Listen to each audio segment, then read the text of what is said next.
escrevi essa crítica Divertidamente 2 assim que eu voltei pra casa do cinema. Crítica entre muitas aspas. Vou falar o que eu achei do filme, mas é toda aquela ladainha lá, minha opinião e os caralho. Eu nem sei o que vai estar tocando de fundo aí no vídeo, já que não tem um filme disponível ainda. Pode ser que seja cenas do primeiro filme, ou o trailer tocando sem parar, ou sei lá, uma gameplay do Homem-Aranha. E também não sei quando esse vídeo vai sair. Tô gravando uns 2 dias depois de ver o filme, e leva mais um tempo pra editar, então sei lá quando eu vou lançar ele. Enfim, vamos lá. Aí, spoilers, né? Tá avisado. Vamos lá. O primeiro filme de Divertidamente é meio estranho pra mim. Ele é de 2015, se não me engano. E quando eu digo estranho, não é estranho de achar que tem algo errado. É estranho porque ele simplesmente spawnou na minha vida aí. Eu não acompanhei o lançamento dele, nem sei quando foi que eu assisti. Só sei que em algum momento eu assisti e eu já sabia como era mais ou menos porque eu tinha visto o vídeo do Imaginário. E dessa primeira vez que eu assisti, eu lembro que eu não gostei muito do filme, não. E não tem nada de errado com o filme. Ele é realmente muito bom.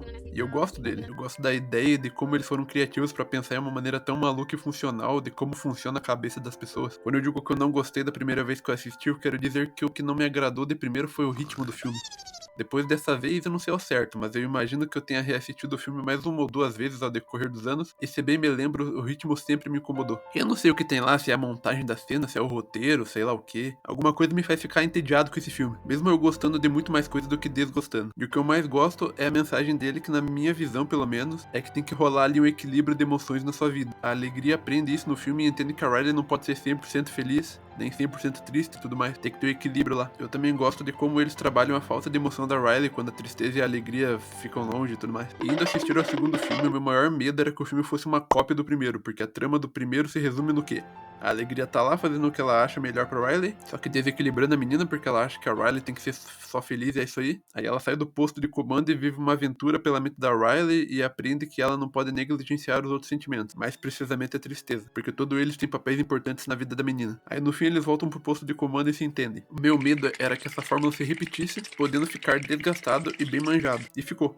A estrutura do primeiro filme é a mesma do segundo, mas funciona. O meu medo era que ficasse repetitivo, mas mesmo a estrutura sendo a mesma, eles ainda trabalham de uma maneira diferente e as coisas acontecem de uma maneira bem satisfatória. A fórmula é a mesma. As emoções estão lá super de boa e de repente a Riley entra na puberdade, novas emoções aparecem e começam a fazer o seu trabalho. Aí a alegria e a sua trupe, que agora estão em harmonia, não gostam disso e são expulsos do posto de comando, enquanto a ansiedade tenta resolver os problemas atuais da Riley. Aí eles passam por uma jornada de descobrimento e aprendem a conviver juntos. E é isso, como no primeiro filme, mas diferente. Dando uma resumida no que acontece no filme. Tá lá a Riley jogando hockey, como sempre, ela, e ela tá entrando no ensino médio com as amigas. A que parece asiática lá e o informático.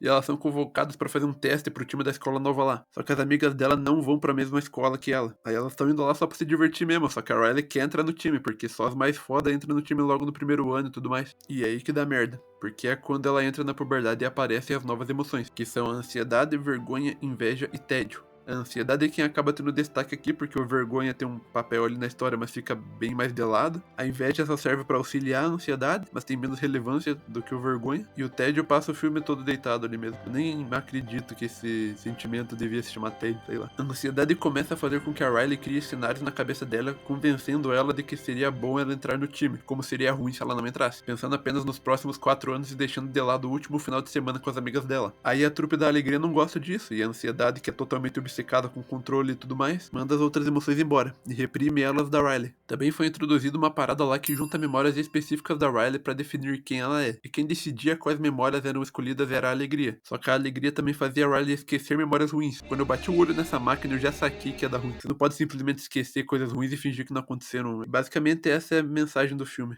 Ou uma delas. Quando a ansiedade expulsa as outras emoções, ela também joga fora aquela bolota que define a Riley, e começa a criar uma nova, totalmente baseada no sentimento dela. Aí a alegria e a sua trupe passam o filme indo atrás dessa bolota que define a Riley, que foi jogada lá longe, onde a alegria descartava as memórias ruins. Aí rola uma confusão e pra voltar pro posto de controle, as emoções acabam derrubando todas essas memórias reprimidas da Riley no poço que cria essa bolota de definição. E agora todas as memórias definem a nova Riley, que nessa hora tá tendo um ataque de pânico por causa de tudo que a ansiedade fez ela passar durante o filme. E todos os sentimentos se unem pra acalmar ela. No fim, a Riley toma o controle da própria vida, e os sentimentos, que agora se entendem tudo, são apenas chamados pra auxiliar. Enfim, é basicamente isso. Como eu falei, a fórmula é a mesma.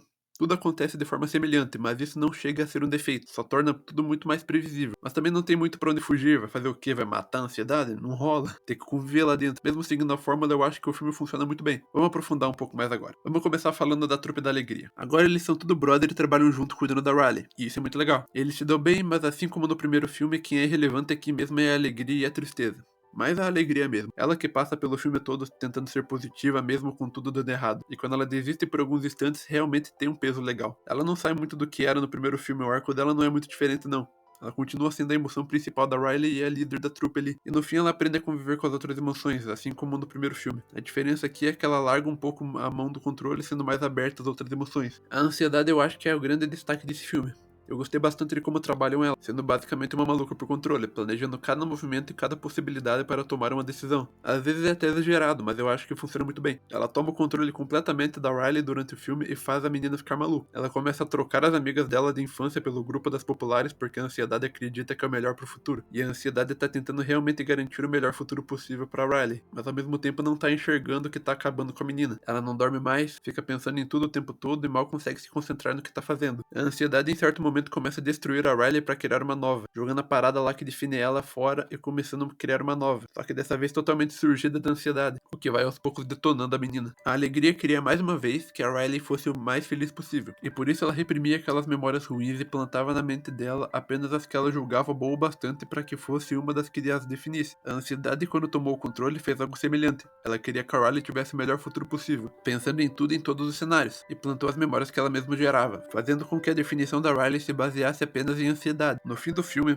a alegria usa essas memórias reprimidas para chegar até o posto de comando, e todas essas memórias caem no mesmo lugar das que definem a Riley, e todas juntas criam uma nova Riley, muito mais equilibrada agora. Inclusive é nessa cena, onde a ansiedade perde o controle total da mente da Riley, que a menina sofre um ataque de pânico. Isso me lembrou imediatamente Gato de Botas 2, onde o gato tem uma crise também porque tá perto da morte e tudo mais. Mas aqui eu achei até melhor trabalhado, já que o filme construiu a ansiedade tomando o controle para si, mas perdendo ele para si mesma. Muito foda. E esse ataque de pânico sai parado quando todas as emoções abraçam a nova Riley. A nova Riley não é composta apenas de felicidade ou de ansiedade, é composta de todos os outros pensamentos e julgamentos que ela tem com ela mesma. E isso acaba definindo ela. Eu gosto muito de como esse filme termina com a Riley tomando o controle total. Até agora, basicamente, as emoções controlavam tudo nela e ela só ia. Tanto que quando as emoções perderam o controle do primeiro filme, ela ficou toda vazia e depressiva. Aqui, com a chegada da idade, ela toma o controle e deixa de agir no automático. Agora as emoções não controlam mais ela, elas apenas auxiliam. E isso eu gostei demais. É que nem na vida real mesmo. As crianças acabam agindo mais pela emoção, quase que completamente no automático, sem ter muita noção do que estão sentindo ou fazendo. Mas agora a Riley é uma adolescente e é quando ela começa a controlar a própria vida. E no fim ela tá no comando. E quando ela tá se reconciliando com as amigas lá no fim, a meio asiática e o informático,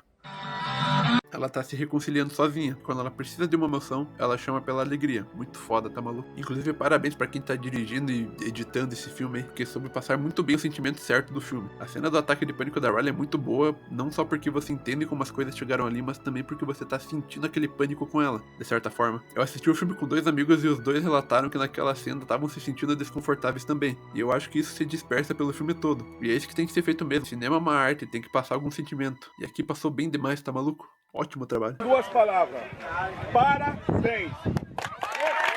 Esse final de filme eu pelo menos interpretei basicamente como não podemos esquecer nossos defeitos ou piores momentos, porque eles também são parte de quem somos. É isso, a alegria tava negligenciando qualquer memória ruim que a Riley tava tendo, e por isso ela não ia estar sabendo lidar com outros eventos ruins no futuro, como a chegada da puberdade que acontece aqui, e isso mexe muito com a cabeça dela. Se ela tivesse acesso a todas as suas memórias, talvez ela soubesse lidar melhor com isso. As outras emoções são meio escanteadas no filme mesmo, como era de se esperar. Não dá pra ter tantos protagonistas, quem tem maior destaque mesmo é a alegria e a ansiedade, claro. A tristeza e o vergonha desempenham um ou outro papel ali pra tramandar, mas só. Os outros estão ali mais pra alívio cômico mesmo. Mas mesmo assim, o grupo original eu acho que tá bem mais legal do que no primeiro filme, bem mais carismáticos e divertidos. E mesmo que ainda tenham ficado mais escanteados, eles ainda parecem ter mais destaque do que no primeiro filme, já que participam mais da trama principal aqui. Inclusive aqui eu queria ressaltar que a alegria não me engana. Assim que eles saíram do posto de comando e decidiram que um deles tinha que voltar lá pra cima por um dos tubos, a alegria mandou a tristeza embora rapidinho. Eles ficam o filme todo separados praticamente porque porque a alegria não quis passar mais uma aventura com a tristeza chorando por aí. Concluindo, é isso. Eu acho que vai ficar um vídeo curto mesmo, mas é basicamente pra eu falar o que eu queria falar sobre o filme. Pode ter ficado meio confuso a maneira como eu apresentei os pontos que eu gostei do filme, mas fazer o quê? Não aprofundei em nada de que eu não tenha gostado, porque realmente não tem nada que eu tenha desgostado do filme mesmo. Em ambos os filmes eu acabo gostando mais da mensagem do filme e do que ele quer dizer do que o filme em si. Tanto que eu não gosto muito do ritmo do primeiro filme, como eu já disse antes. Inclusive ressaltando aqui que a música tema é show de bola, e pra mim a melhor coisa do primeiro filme é a musiquinha que toca lá, e que bom que manteram aqui. Eu gostaria de falar mais coisas porque eu sei que esse filme tem mais outras interpretações e pontos interessantes e tal, mas acho que o que for mais relevante eu já passei aqui. Ademais, eu acredito que para esse segundo filme uma nota 8 tá de bom tamanho. Mais um acerto da Pixar, que apesar de não me fazer apaixonar por esse universo nem nada do tipo,